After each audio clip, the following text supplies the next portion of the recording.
You know, the Bible says that the voice of the Lord is as the sound of many waters. In the book of Revelation, we can read that. The voice of the Lord, the sound of the Lord's voice is as the sound of many waters. So the sound that you're hearing now, this turbulent water, is what the voice of the Lord is likened to. But the voice of the Lord is not always like the sound of many waters, like this sound.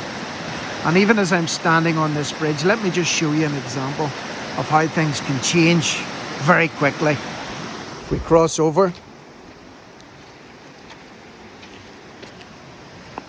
this is what we see on the other side. We see peace and tranquility and stillness. He leads me beside the still waters, and the voice of the Lord after the fire, after the earthquake, can be like the still small voice.